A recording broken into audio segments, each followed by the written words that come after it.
O inferno existe?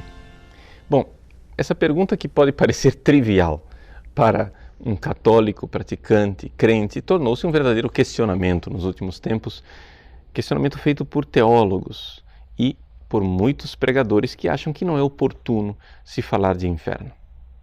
Pois bem, então precisamos, logo de início, colocar duas coisas muito claras. Primeiro é que o inferno existe. Ou seja, isso para nós é um dado revelado, inquestionável. Basta abrir o Catecismo da Igreja Católica, no número 1033, ali você vai ver a quantidade de passagens bíblicas, de documentos pontifícios, de declarações do magistério. Não há dúvida, o inferno existe. E se você acha que ele não existe, você está se afastando da fé católica. Pois bem, essa é a primeira coisa que precisa ser muito clara para nós. A segunda coisa é que o inferno, embora ele exista, ele não foi criado por Deus. Ou seja, Deus criou o céu para nós, mas o inferno, na realidade, é uma invenção de Satanás e dos seus anjos. E existem seres humanos que são capazes, sim, com a sua liberdade, de optar de ir para o inferno. Vejam, o Papa Bento XVI, na sua encíclica Spe Salvi, coloca no número 40 essa realidade de que, de fato, os eventos históricos dos últimos tempos, e aqui a gente inevitavelmente pensa em Hitler, em Stalin, em Mao Tse-tung, os campos de extermínio, os eventos históricos recentes nos mostram que existem pessoas que têm um coração capaz de se fechar para a verdade, para a bondade e para o amor. Não é uma hipótese, é uma constatação histórica. Isso é real. O ser humano é capaz disso. O ser humano é capaz de se fechar para Deus. Pois bem, diante dessas realidades enormes, inegáveis, nós começamos a olhar para o nosso próprio coração e ver que nós somos também capazes disso. Nós somos capazes de nos fechar para o amor. Aliás, é interessante notar que as pessoas que negam a existência do inferno são exatamente as pessoas que cometem as maiores atrocidades. Ou seja, tornam-se homens para além do bem e do mal. Porque, afinal, se o inferno não existe, se não existe castigo, tudo me é permitido.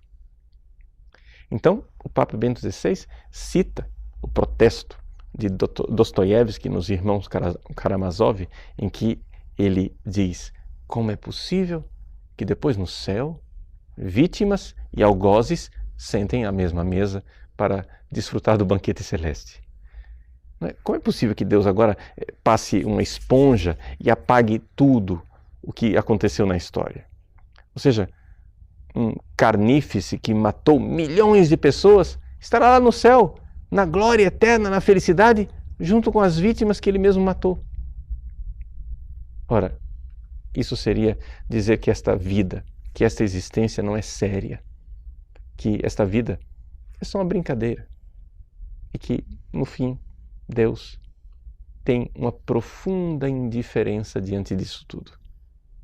Ora, nós sabemos, nos diz São Bernardo de Claraval, que Deus é impassível, mas ele não é incompassível. Ou seja, Deus, ele não sofre, mas ele tem compaixão. E é o Deus da compaixão que nos leva exatamente a compreender que o inferno é uma possibilidade. Bom, se é assim, então vem a pergunta, mas será que é oportuno ainda para o homem moderno pregar a respeito do inferno? Será que não é uma verdade, sim, mas que seria melhor deixá-la de lado porque isso assusta as pessoas? Bom, um pouco disso já respondemos. Quem não crê no inferno faz as piores coisas. E segundo, não vamos questionar a pedagogia do próprio Deus. Deus, por exemplo, falou do inferno e continuou falando do inferno ao longo da história através dos seus santos. Os santos que receberam o dom místico de ver o inferno. Por exemplo, Nossa Senhora, que é uma grande pedagoga, uma mãe, ela não iria assustar os seus filhos, ainda mais criancinhas. E, no entanto, Nossa Senhora em Fátima mostrou o inferno a 3 crianças. Por que ela fez isso? Porque queria que essas crianças amassem a Deus. Sim, a própria Lúcia, ela diz que nada santificou mais os meus primos Francisco e Jacinta, do que a visão do inferno. Porque a partir da visão do inferno, eles foram tomados, incendiados por uma imensa caridade. Sim, é isso mesmo, a caridade. Caridade para com Deus, porque queriam agora fazer orações e penitências para reparar. Então aqui a gente vê que não era um temor servil de quem tem medo do inferno simplesmente, mas um temor filial de quem não quer ofender o seu pai querido. E a segunda realidade da caridade, a caridade pelos pecadores, de ver tantas almas perecerem no fogo eterno, de tal forma que eles queriam agora fazer orações, súplicas e penitências para salvar as almas. Essa realidade que viveram os 3 pastorinhos de Fátima no nosso tempo, há menos de 100 anos atrás, é atestada por outros santos, como por exemplo Santa Teresa d'Ávila, 500 anos atrás, quando ela escreveu a sua vida.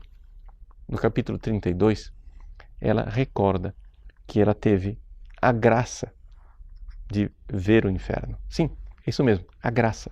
Ela diz assim: por isso repito ter sido essa uma das maiores graças que o Senhor me concedeu.